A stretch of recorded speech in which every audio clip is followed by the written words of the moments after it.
Good afternoon and welcome, ladies and gentlemen, to the ACBC CSIRO Ending Plastic Waste webinar, a very optimistic topic that we're going to cover today. I'm Virginia Birrell, the CEO of the Australia-China Business Council, and we're delighted to be working with the CSIRO on these science series of virtual seminars, which we've been running this year. The Australia-China Science Series looks at the complementarity between our two nations, Australia and China, in the field of science, highlighting the enduring and constructive work done with the CSIRO and the Chinese Academy of Sciences. Today, we've gathered a professional panel of researchers and business leaders to share valuable insights and constructive conversation around managing, reducing, and ultimately ending the globally recognised issue of plastic waste. Each day, Australia alone uses 10 million plastic bags, with approximately 8 million pieces of plastic pollution finding our way into our oceans every day. We use 1 billion plastic coffee cups annually, and as you know, the list goes on. The business community is coming under increased scrutiny to take action on this growing problem. To help us understand the complex plastic value chain, international collaborations underway in the sector, and future opportunities to reduce plastic pollution, I'm pleased to introduce today's speakers. Firstly, Dr Deborah Lau, lead of the Ending Plastic Waste mission at CSIRO, will provide an introduction to the topic and speak on CSIRO's work in this sector. Deb will also kindly moderate today's discussion. Following Deb's presentation, you'll hear from Sarah King, Senior Research Consultant for Circular Economy at CSIRO, to introduce the concept of a circular economy and how that plays into ending plastic waste pollution. We'll then bring in our industry representatives, Peter Brisbane of the Australian Packaging Covenant Association and Mark Grogan of MGX Enterprise for our panel discussion. I remind you today that a copy of our speakers' detailed bios has already been emailed to you, and in the essence of time, I'll therefore keep my introductions brief. I'd like to thank those on the call today who submitted questions. We've worked these into the conversation. Should anyone like to ask further questions, please do so in the Q&A box on the bottom of your screen. We'll aim to get through as many as possible in the time available during the second part of our discussion. So once again, thank you all very much for joining us for this really important topic, and I'll hand over to Deb. Thanks. Oh, thanks very much, Virginia. And I'll just share my screen to show you some of the work that we're doing, and just get that open. And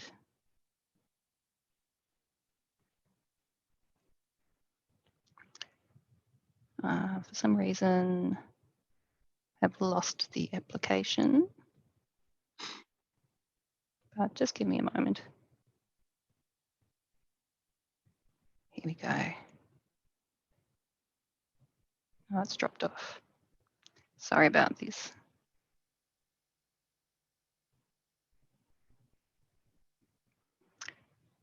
Here we go. Okay.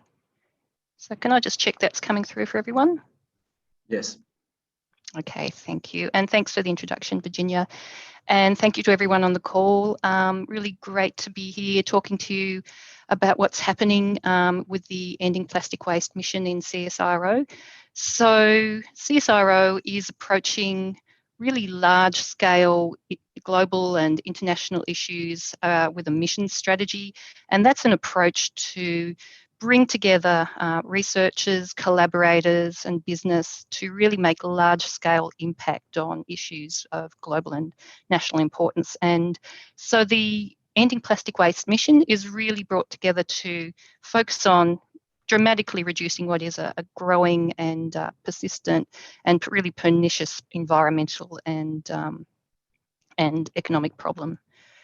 And everyone would know that plastics have come into use only over the last generation, and the fact that they are so useful has meant that they've become absolutely integral to our current lifestyles. They're strong, they're lightweight, they have a whole range of benefits that really support medical healthcare applications and use in building, construction, packaging. So they are so ubiquitous. They've just become absolutely critical to our modern day life. And because of that, their use is predicted to continue and to grow at a really dramatic, extraordinary rate. There's current estimates of around 380 million tonnes of production in 2020. And at the current predicted rates of growth, we're going to be looking at 3 or 4 times the current volumes of plastic in the environment in the next 2 or 3 decades. And that's really causing cumulative problems around plastic waste in landfill, in litter, and in the environment. In terms of the composition of those materials, packaging has really been identified as one of the major elements of plastic waste, and really great to have Peter Brisbane, who will be talking a bit more about that in the later part of the session. We mentioned the environmental effects. I don't think anyone on the call would be unaware that it's causing really dramatic impacts in the environment, in the ocean, but also maybe perhaps people might be less aware that it's really contributing to CO2 in the environment. In the ocean, over 80% of marine litter has been found to be plastic, has an amazing terrible impact on the ecosystem with 800 species of biota affected. The volumes, it's not just the quantity, but it's not just the quality, the composition, but also the entire quantity that's a really concern. There's 13 million tonnes per annum of ocean plastic being brought into the environment, and it's not just on the surface, it's also on the sea floor, and CSIRO has been doing some research to quantify that. In addition, if we also focus on what happens across the life cycle of plastic production. It's been estimated that about 850 million tonnes of CO2 have been generated by plastic production, consumption, and disposal in 2019. So you can see that the cumulative environmental effects are really significant and predicted to grow. So we really need to make a holistic change to that catastrophic impact, and there's no single solution. There's extensive studies and ongoing focus on where the most impactful changes can happen, and collectively, all of the research and all of the consensus is that we really need a system change. If we continue business as usual, you can see that production increases, waste increases.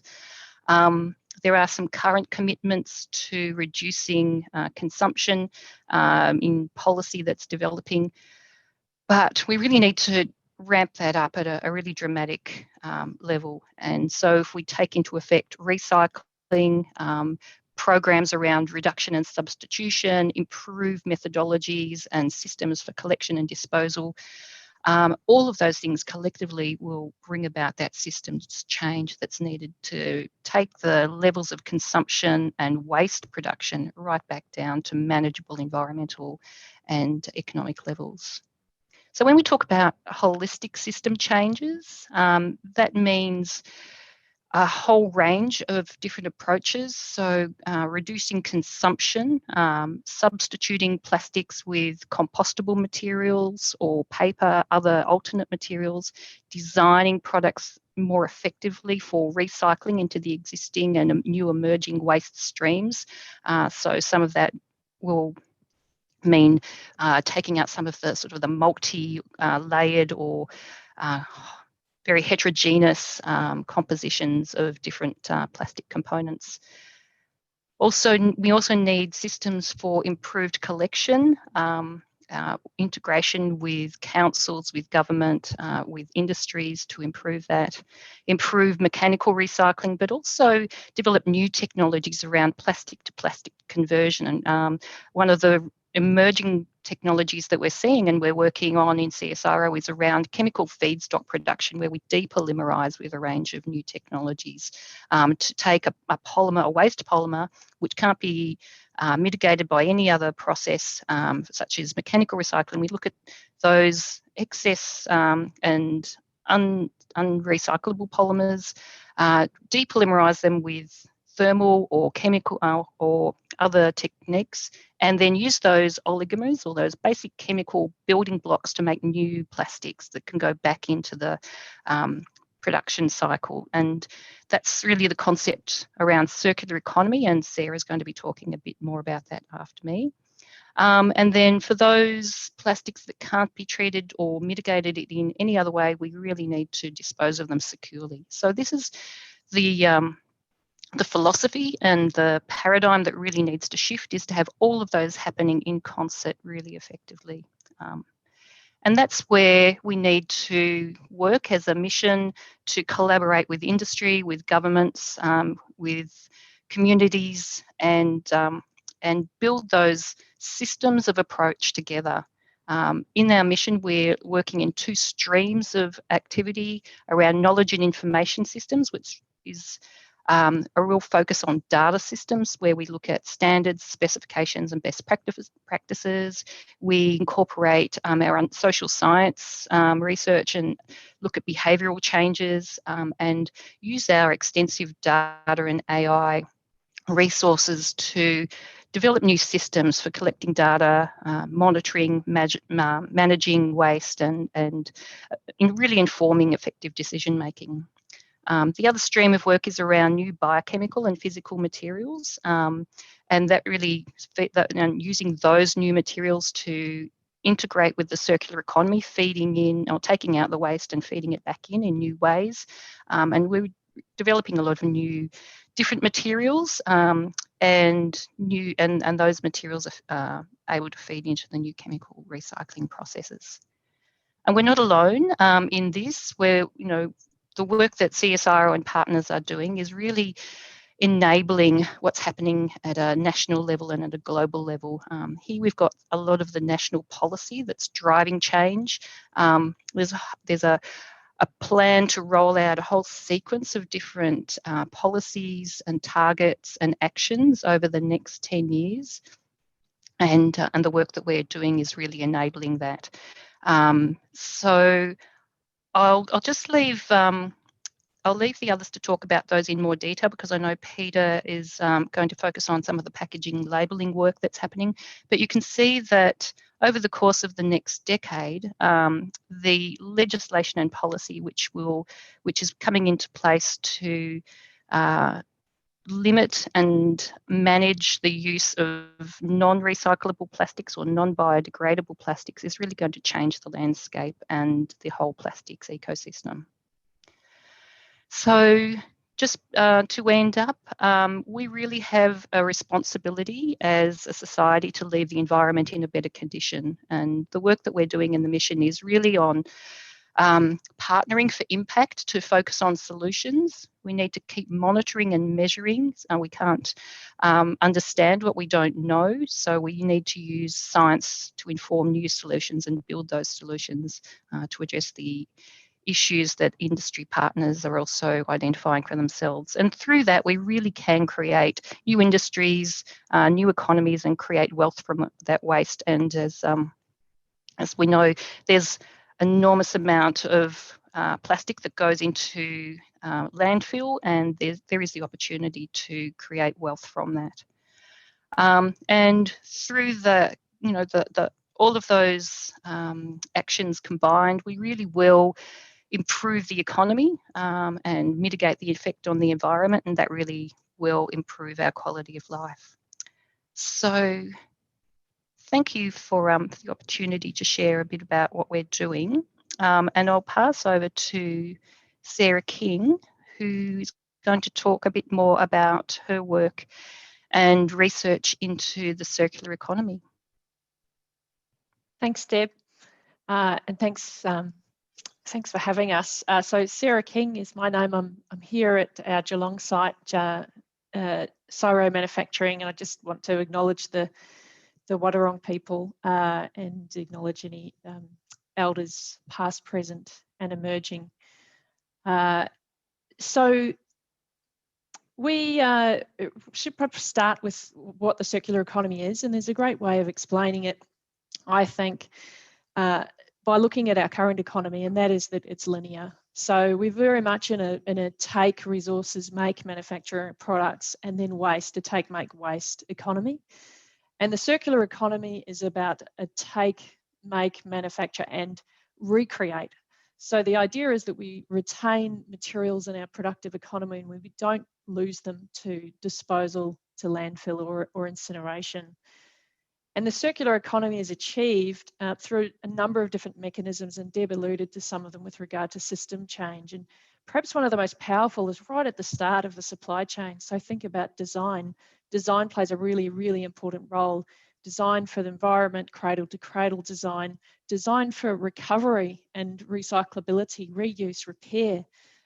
So that's one way the circular economy can be achieved. Another example is looking at some organisations have product system services, so looking at leasing options rather than selling a product. So you're selling a service rather than a physical product. And that's happening in, for example, in carpet organisations. And one other example is extended producer responsibility. So that means the make stage of that take, make, recreate, the manufacturing stage, manufacturers are responsible for a product in use, so for consumption, but also responsible for that product at end of life. And so that also helps drive design and increases our recoverability. And we need that because in Australia, every one of us on average uses about 101 kgs of plastic per year, and only 13% of that is recovered. So we've got a long way to go.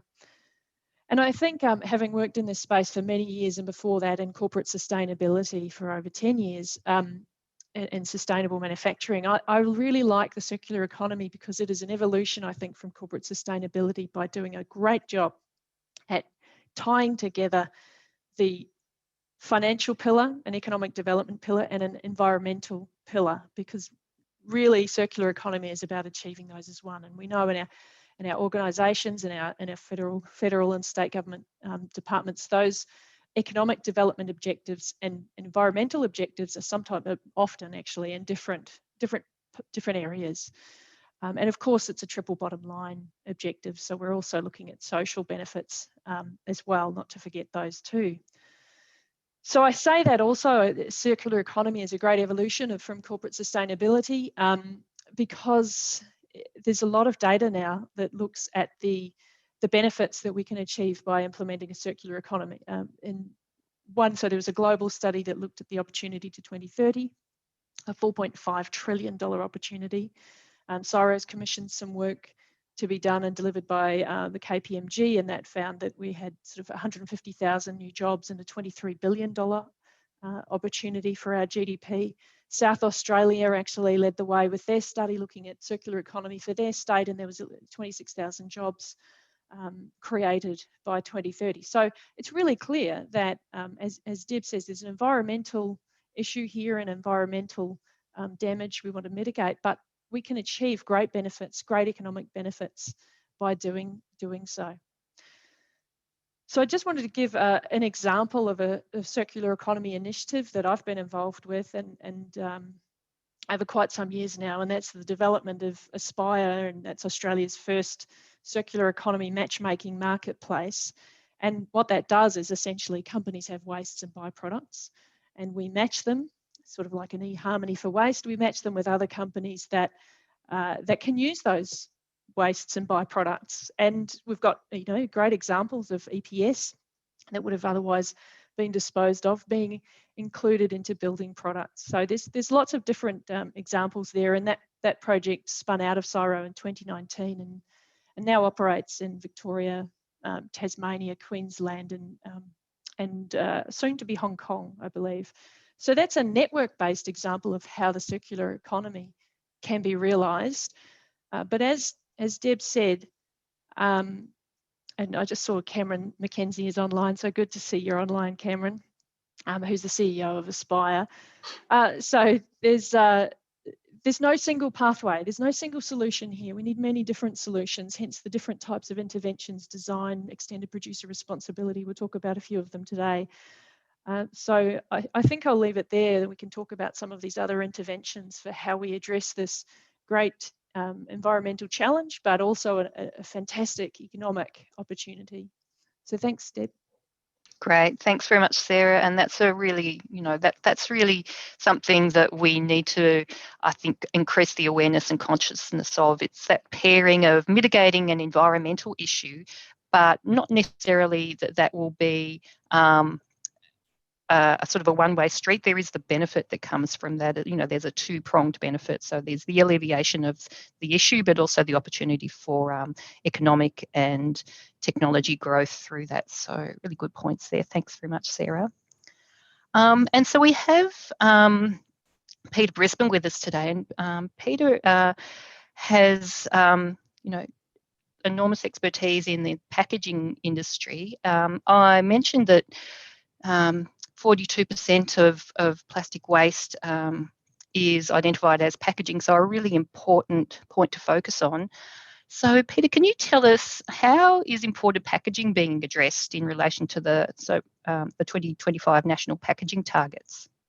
Well, thanks, Deb. It is great to be here. And as Deb mentioned, I am Peter Brisbane. I'm from the Australian Packaging Covenant Organisation, which is a product stewardship organisation that manages plastic packaging and other packaging right through the supply chain, from the design of packaging right through to its reuse as reusable materials. The question of imported packaging is actually really important. As you said, Deb, something like 42% of plastic waste is packaging, and something like 50% of Australia's packaging is manufactured in Australia. The other 50% is imported. So we have programs of somebody struggling to hear. I'll just maybe get a little bit closer to the microphone. Hopefully that's a little bit better. So we have a couple of programs. We have the 2025 national packaging targets. They apply to imported packaging as well as to domestically produced packaging. And we have the Australasian Recycling Label, which also is available for imported packaging. Obviously, it needs to be printed on the packaging.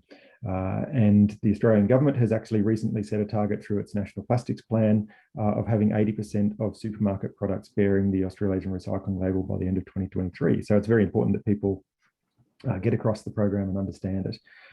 There are really a couple of things that we do in relation to imported packaging. One is to work with our members, who are brand owners and retailers and packaging manufacturers, to actually work with their supply chains to make sure that their upstream suppliers understand their requirements in Australia, the requirements for recyclability and for labelling, including the Australasian Recycling Label.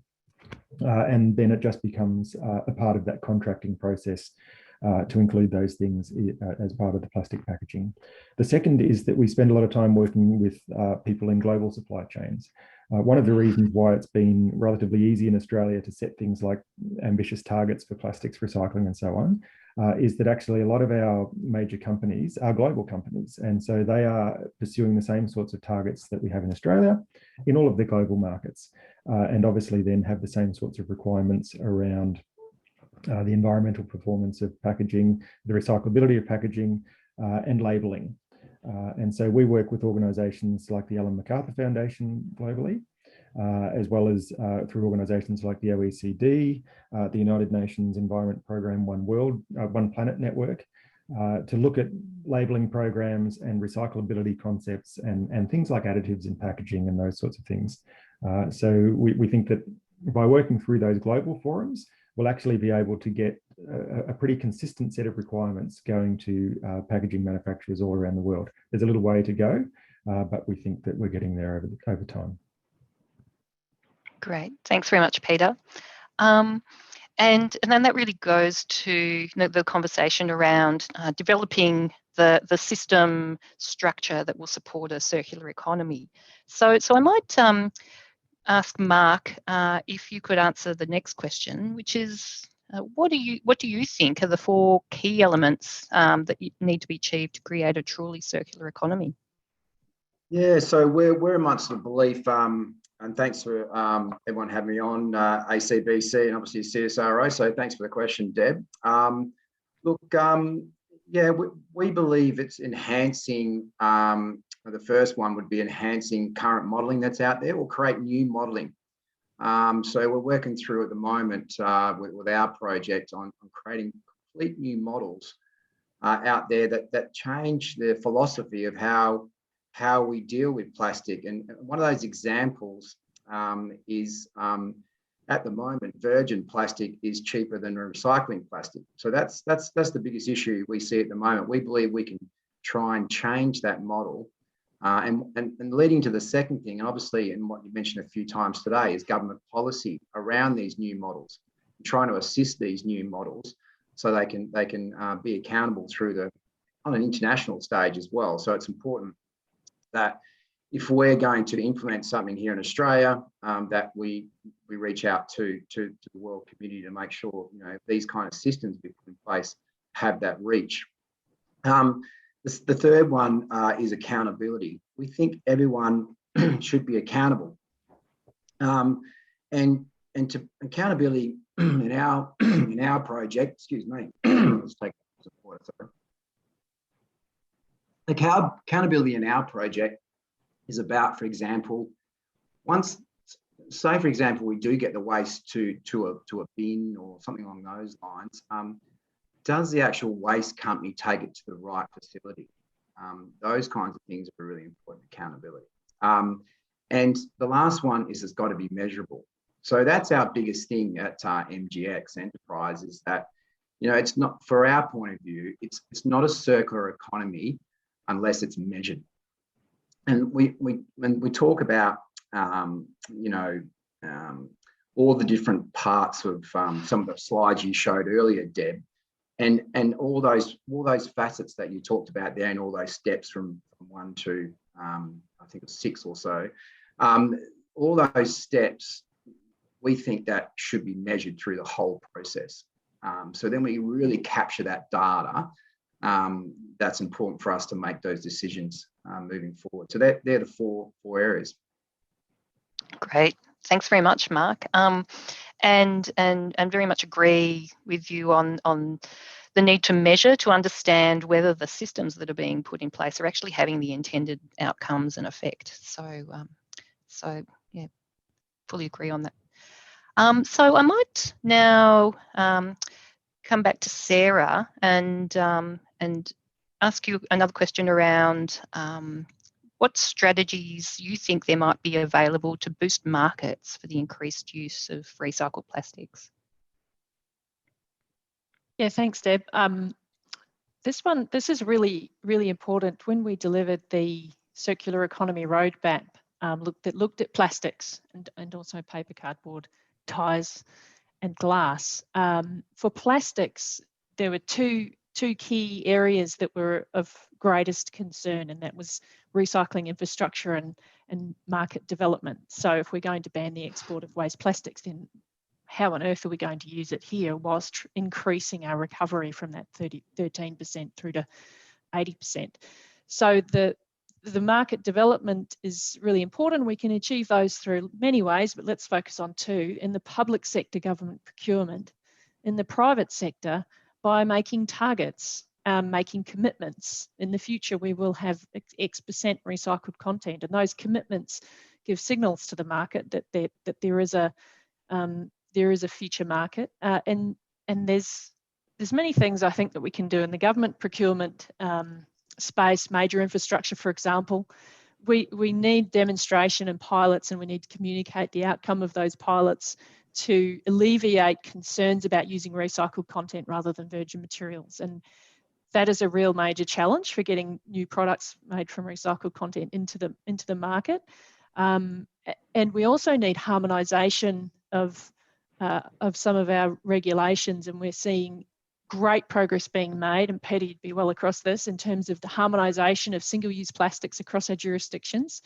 But we don't have the same sort of harmonisation necessarily for wastes that can be reused. And there's a concern around, you know, at what point is something considered a waste, and then if it's may have been a waste, but it's actually a raw material, and that's going to be created into a new product. And so there's regulations around waste. And so there's some challenges that industry have in trying to reuse those materials. And so harmonisation across states and jurisdictions is really important in that space too. So I'll stop there because I could talk passionately about markets for a long time. So I'm happy to take any further questions about that later on. Great, thanks, Sarah. Really, really important points there. We might now move back to Peter and ask you to give us a few of your thoughts on the circular economy again, and ultimately the conversation that we're having here is really about circularity of plastics in the economy. And it is a holistic concept, but there has been some thinking that there is a bit of a focus on recycling. So what are your thoughts on progress being made on waste reduction at the source? Look, I think waste reduction at the source is probably the preferable approach. I think that the reason that we're focusing on recycling at the moment is because we've got this legacy waste problem. We've had a whole lot of stockpiling. We've had policy changes that result in it being difficult to dispose of those stockpiles. And we've realised that our recycling infrastructure needs modernisation to enable us to do that. So that's understandable. It's probably a fairly short-term problem though, and I think that there are greater benefits in the circular economy to be had by minimising waste, and it's in fact a better outcome. So we have within APCO, we have certain programs and resources that we encourage our members to use, things like the sustainable packaging guidelines, and some of that is about technical decision making, about identifying improved materials that deliver the same functionality or improved functionality but with lighter weights, those sorts of things. So we just use less materials. But a lot of it is also about business models. And that, I think, is where we'll really get to in the future, where we're actually talking about reuse models for packaging in particular. And it's not as simple as just putting a heavier weight plastic bag out and saying, there you go, people, reuse that.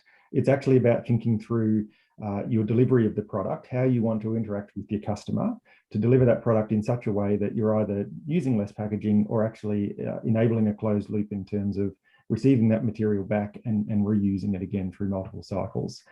And there are some really fantastic examples where there's been a really good business outcome and consumer outcome from shifting to those sorts of models, because instead of thinking about absolutely minimizing the cost associated with particular packaging because you know it's just going to end up in landfill within 20 minutes of it being sold, you're actually thinking about what is the interaction between the consumer and the product, how does the packaging enhance that interaction, and how do we make it part of that experience and then close the loop so that we get it back. And so part of it's about technical design and business model design, but there's also an information management component, which a couple of people have already mentioned today. It's been really good because we've got to understand material flows and the way in which people and businesses and products interact with those materials. And what's the volume of materials moving through that create the sort of opportunities to change business models, and where are the sorts of transportation, logistics opportunities to start closing those loops. So there are a whole series of things happening, but probably over a longer term, it'll be about business models and changing delivery methods. Great, thanks, Peter.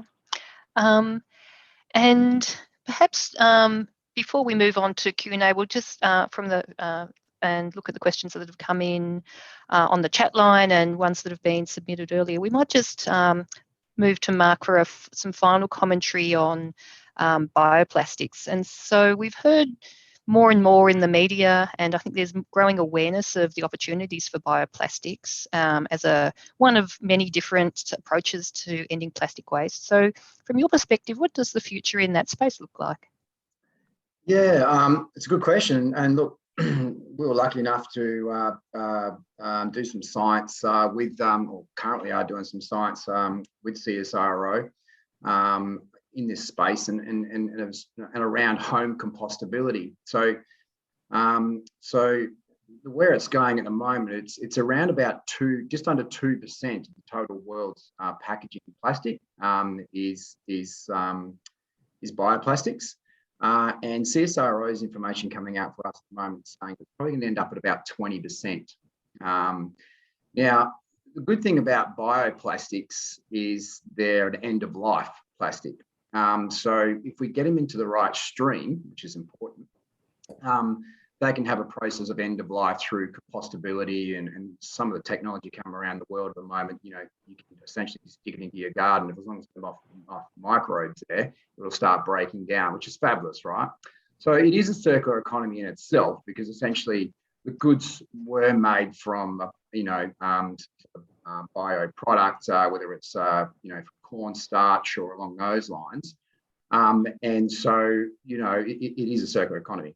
So it's important that we get it in the right stream. I mean, that's the biggest thing. And I think, you know, a lot of compostable plastics out there at the moment, you'll see a lot of coffee cups, for example, at the moment, they're compostable, but they have to go through an industrial process. So, you know, not everyone's got that process. And so it has to be within in an environment over 58 degrees Celsius. And so, but what we really want to be able to do is have more of these plastics that are home compostable, so they can be done anywhere, essentially in the world, whether it's a village or it's in your own home or along those lines. So the more and more we make those plastics that way, then the better it'll be. And the more that we can try and get them into the organic waste system in our own suburbs around different parts of the world, areas, the better that is too. So, and you know, one of the key things, part of this now, is that there's so many crops being grown, you know, around bioplastics. That's starting to increase, and now they're actually worried about the food pool, because they're essentially ripping out, you know, crops that were meant for us to be eating, but now they've been moved into plastics, which is good. But so what the world's moving into now, just to note, is they're moving into plastics, bioplastics now that don't come from that food pool, and rather a byproduct of it. So a waste side of it. So, which is good news too. So just so you're aware. Oh, thanks, Mark. And I might just add a little bit of commentary on that while we've got the opportunity and we're focused on bioplastics. And just to sort, I suppose, to talk about the distinction between bioplastics and biodegradable plastics, because sometimes those terms are used interchangeably. And there are quite a few. So bioplastics means plastics that are derived from a renewable resource, whereas the traditional or you know, more commonly used plastics in the marketplace are from fossil fuel or petrochemical source. And there are some of those fossil fuel-based plastics that are biodegradable, like PVA, and there are some bioplastics that are not biodegradable or compostable, and can be, you know, slotted straight into existing manufacturing processes, even though they come from a different food feedstock. So I think it's important to, I suppose, maintain that sort of distinction and clarification around that not all bioplastics are biodegradable. And the other point is that a lot of the what are labelled biodegradable plastics that are out there in the marketplace currently don't all comply with standard compostability sort of certification. And so there is legislation that is coming in over the next couple of years that will require bioplastics that are marketed, biodegradable plastics that are marketed in Australia to actually comply with those standards. So there's some changes in the wings there. Well, that's good. I mean, that's great you brought that up, because I mean that's sort of crosses over a little bit of what Peter was saying before about that engagement with the consumer to make sure they understand and get through this confusion. Okay, it's hard enough with standard plastics, right? So now we're throwing in biodegradable and compostable and home compostable and compostable and soon to be marine degradable plastics that are coming through. So, you know, it is that engagement with the consumer is imperative, that we make them understand which stream it goes to and more about that plastic. And that's a little bit like what we're trying to achieve with CSIRO with our current project. So, yeah, which is a great point to bring up, Deb. Yeah, great. Thanks, Mark. Okay, so we may move on now to some of the questions that have come through from the audience. And we're still on the theme of compostable and biodegradable plastics. The question is, are we encouraging people to dispose of them into landfill where they won't degrade without sunlight or air? So maybe Mark, and then we'll go to Peter for some comments.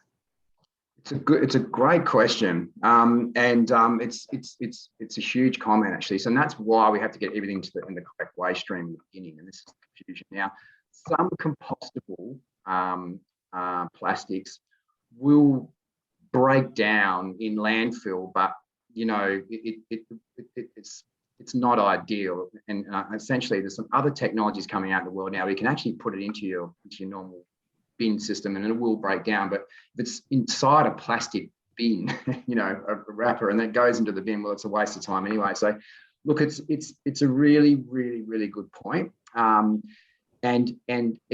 we have to get the education right, as we go back to before, and getting it into the correct waste stream. And that's imperative. This is what this is all about. And it's all about what our project currently with MGX with CSIRO is to try and stop this at the moment, because it is imperative that we make that work too. Great. Okay, thanks, Mark. So Peter. Yep, I think it is a fantastic question, a fantastic issue, and it needs a lot of work. There's a lot of policy development happening at the moment related to compostables. Some of it is around banning of single-use plastics by states and territories.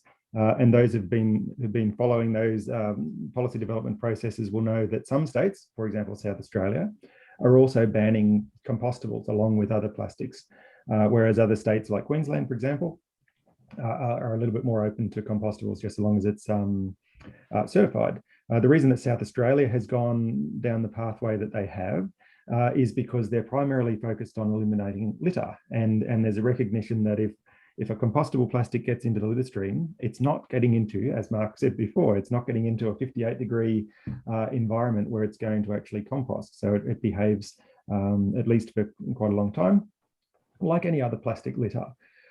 So as Mark says, getting things into the right stream and making sure that they've got the right sorts of labels, the right sorts of certifications are really important.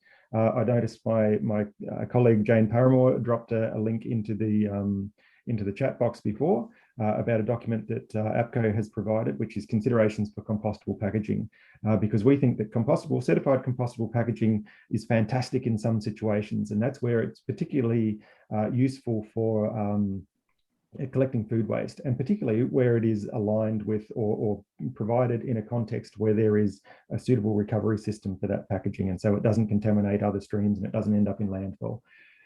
In other situations, in some cases, you're putting a compostable item into a situation where there are no compostable collections. And so that's where selection of the right material is really important, but also the sorts of development processes that are happening now in terms of developing food and organics collections around the country become really important. Ideally, all households, all businesses, food serving businesses would have access to food and organics collections and would be able to process compostable packaging through that. There's also some other really good potential. As Mark mentioned, some areas might have access to composting facilities that don't have access to recycling facilities, and that might be remote and regional areas, for example. I think that there's a lot of thinking through to do there about whether we actually substitute some of the materials that we currently send into some areas where it just becomes problematic waste and enters the litter stream, for example, with something more environmentally friendly and able to be composted on site in some of those areas. Thanks, Deb. Great, thanks, Peter. So we may now move to some of the ones that are coming, some of the questions that are coming through on the chat. And there's a bit of a pointed one for a couple of people on the call here, Peter and Sarah, who have some knowledge about Aspire and APCO. So the questions come through that there's, is there an opportunity for Aspire and APCO to connect or collaborate on moving some of those plastic waste items through a circular economy chain? Maybe I'll start off. Yeah, I would like to think that we will be able to do that in the future. And there's another system, the Australian Circular Economy Hub, which I think somebody had mentioned in the question and answer before. Ideally, these sorts of systems would be all integrated into a fantastic and well-used information management system, because I think that, as a couple of people mentioned, information management is absolutely critical. We've got to know where the materials are, we've got to know who can use them, and we've got to somehow develop some capability to have a better predictive understanding to start to enable those businesses to develop where there are going to be reusable materials. So surely there is a way. I'll just agree with the question. Sarah, have you got a few words on that one? Well, CSIRO and APCO are already collaborating. So there's another question that I actually posted an answer to. Maybe I'll just briefly touch on that. So I don't know enough about the ACE hub, so I suspect there's definitely differences with what they're trying to achieve and potentially similarities. So there's definitely engagement. So it's also that Cameron, who's also here on the call, is the CEO. So that project has spun out of CSIRO in 2019 and now being operated by Cameron. So it's sort of it's in the ACE hub, Planet Arc, and APCO and Cameron's hands. But there's probably room for more than one solution. But certainly we've learnt a lot through the development of Aspire from when it was my idea in 2014 through to its delivery and spin out of CSIRO. So we know a lot now about matchmaking marketplaces for waste, and not just that, but matchmaking marketplaces through our Data 61 colleagues in other spaces. Yeah, thanks, Sarah and Peter. And I think you highlighted a really good point about the ongoing need to integrate existing systems and expand them and extend them and develop that interoperability. So I think there's some really huge opportunities in Australia and beyond to connect existing systems and really leverage the value that they already provide. And there's some sophisticated AI technologies that are constantly being developed to be able to mine those existing databases, and hopefully we can in the future utilize that and use AI and deep learning technologies to actually inform where the best leveraging or the best investment of developing new infrastructure or developing new programs of work might be to get the best outcomes. So I think there's on the horizon many opportunities to build and expand the existing systems, to interconnect to them and really draw the information from them and use new AI and machine learning technologies to guide us over the next decades to manage the issue more effectively. So just sorry. Just one. The local government procurement in New South Wales also has a system that they use for circular procurement. So it's actually a system that enables companies to sort of provide information on products and materials that have recycled content to support that sort of procurement by local governments in New South Wales. I think there's probably a few other systems out there as well that are moving in that direction. So I think it's probably we're at the beginning of a wave of this information, but then we've also got to create the capability for people to be able to use that information as well. Yeah, it's one element of the I suppose addressing the holistic system change that's needed. Just even that one element has many facets. So yeah, good point. Thanks, Peter. So I might just throw this out to the group, and you can put your hand up, and if you think this is one for you. We've talked about the fact that a lot of packaging comes offshore, about 50%. Do we need to make more packaging onshore? That's for you, Peter. Yeah, I'd happily answer that. I see Mark's probably going to say something similar to what I'll say, but maybe more precise. Yeah, look, I think that there is that scope for us to do that in Australia. I think that the recent COVID shutdowns, or recent, I guess we're going back 12 months ago now, actually highlighted that the critical role that packaging plays in the delivery of so many products. There was a working group that the industry department ran federally on hand sanitizer and PPE, for example, where actually the supply of hand sanitizer was fantastic because people were able to produce more ethanol to make hand sanitizer, but it was the pump sprays that nobody could get hold of those because they're all manufactured overseas. Now, there was some consideration as to whether or not somebody would establish a plant to produce those in Australia. It was decided that over the longer term, it's not economically feasible. But I think that there is nevertheless an opportunity and a case for us to make some more packaging in Australia. I would probably tend to lean towards the higher functionality and sophisticated materials. Some of the work that's been done at the moment on bioplastics, for example, is really fantastic. And some of the work that's been done on films that have amazing properties in terms of oxygen barriers and moisture barriers and those sorts of things are really important. I would see that would be where Australia would have a potential manufacturing advantage. Yeah, I'll just add to that. Yeah, there's two ways to think. There's most definitely we have to start, having our own packaging, I suppose, security here in a way. But it's very important for us, especially in that compostable space, as the world changes and their government policies change.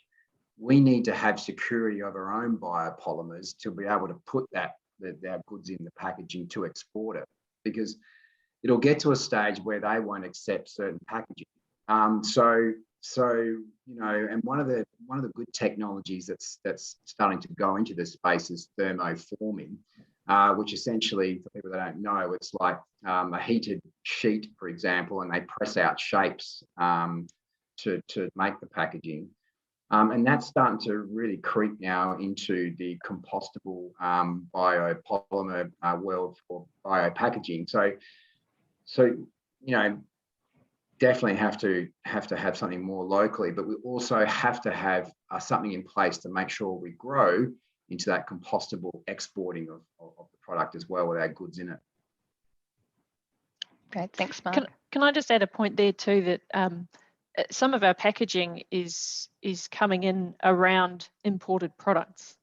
So our ability to influence that is really important, because obviously we have national targets about improving our recyclability and capture recovery of plastics, including packaging. And where that packaging is imported and we have less control over the design of that material, then that becomes a concern. So companies can do their best to try and influence that supply chain back in terms of packaging decisions. But that's, there will still, I guess, as long as we're importing products, finished products, there will be a degree of packaging that will come offshore. I guess it means that as well, that the importance of the global collaboration that is required to address this problem. And Peter mentioned before, multinationals having targets here, and that, as long as that filters through to global plastics packaging, then our import and our concern about whether that is recyclable or recoverable, that packaging, the risk around that reduces. But that's another consideration, as the import of materials and products. Yeah, and I think that leads on to another point, Sarah, that globally it is an issue for all countries, and so they are developing and implementing policy in a similar way to Australia. Not to say that it's exactly at the same time frame or with exactly the same policies, but there is a general intent and trend to move in those similar directions. And so that certainly means that there is that opportunity for harmonisation and alignment with countries that Australia may be importing product from. But then if we scale that back down and see what's happening in Australia, it also poses the question around policy and regulation and harmonisation, even within Australia. And that's a question that's come through. And it really asks whether waste and recycling policy legislation, should that be harmonised on a federal level rather than a state level? So maybe we'll throw back to you first, Sarah, for some comments. Great question, Jerome. Wouldn't it be nice? I don't know. Or would it? I'm not sure. Yeah, I mean, harmonisation was one of the major points that came through in the roadmap and need for consistent governance. I think it would be great to have, we've got general principles, of course, with our national targets, and that's really important at a federal level that we have targets. I think we can improve conversations between state governments about their legislation. And what I mean by that is alluding to the comment I made earlier around differences in regulations around when a waste is still a waste and needs to be managed as a waste, and when it's a raw material that's creating a new product.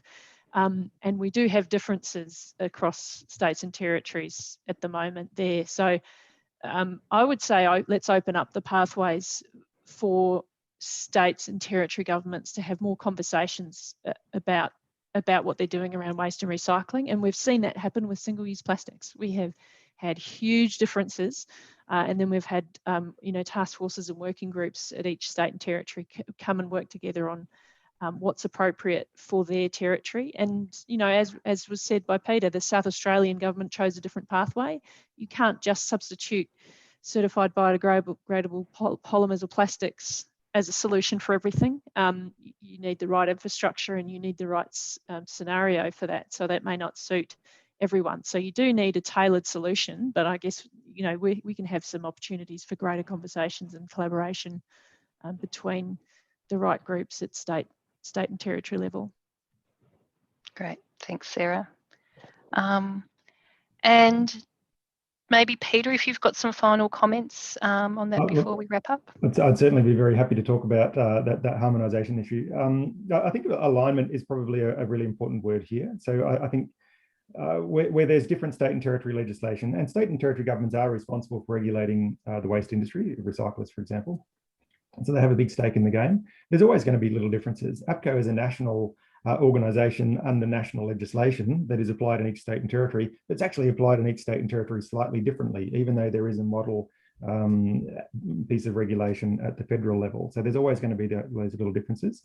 But as Sarah has said, on something like single-use plastics, for example, there are those conversations between states and territories that are leading to the consistent implementation. And in fact, on single-use plastics, just last week, the environment ministers from around the country met and agreed on a set of 8 particular items that will be phased out over time across all jurisdictions. And so some states are leading, other states will follow.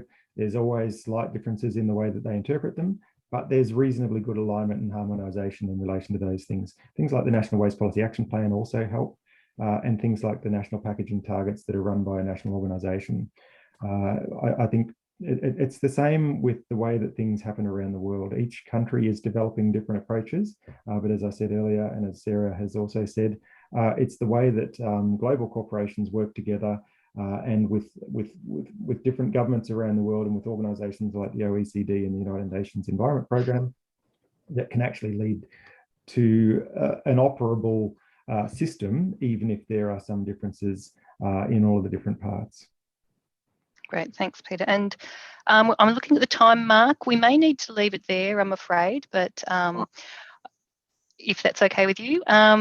And I just wanted to wrap up this session by saying a couple of words on sort of the outlook for the future and the level of optimism that I hold for us. If we look back to the example of the ozone layer and CFC's use in the environment and the impact that they had on the ozone layer 33 years ago, recognised as a global environmental issue, countries and nation states all around the world came together to agree in the Montreal Protocol 33 years ago that CFCs would be phased out. And that's had an absolutely fabulous effect. And within one more, by the end of 2030, we're on track to see 100% closure of the ozone layer hole. So that's a absolutely amazing example of how, as a collective, we can affect really important environmental change in the way that we need to for addressing plastic waste. So I want to, take away from this that the collective and, collaborative approach is really what's needed, and thank all the industry partners, government players and participants for having the interest in this, and for ACBC, sorry, for bringing us together to talk about this. So thank you, and back to you, Virginia. Oh, thank you, Deb. That was terrific, and I think ending on that optimistic note is terrific. The goodwill that's obviously around to help solve this problem, the global cooperation, alignment, really focusing on the circular economy, and I think fascinating the on-site compostability instead of the recyclability. I think is a terrific aspect that you've. So really sincere thanks to all of you for this terrific contribution, sharing your knowledge. Deb Lau and Sarah King from CSIRO, Peter Brisbane from the Australian Packaging Covenant Organisation, and Mark Grogan from MGX Enterprises. Really sincere thanks to you all. I think our guests have thoroughly enjoyed it. We also thank CSIRO for supporting our science series and looking at the valuable work that is being done. We hope to see everyone at our next CSIRO event in June. A topic yet to be decided, but keep an eye on your inboxes and the ACBC social media for details. In the meantime, we welcome you all to join our upcoming Food Innovation webinar, which will be including CSIRO speaker Dr Ingrid Appelzisk. She's talking all things food innovation and new technologies in the agribusiness sector in Australia and China, and that's coming up shortly. So you will get an email about that in your inbox, along with the write-up of today's session in the next few days. So keep an eye on your junk box, because sometimes it ends up in there. But thank you all again for attending. Thank you to our wonderful speakers, and we look forward to seeing you all again soon. Farewell. Thank you. Thanks very much. Thank you. Bye.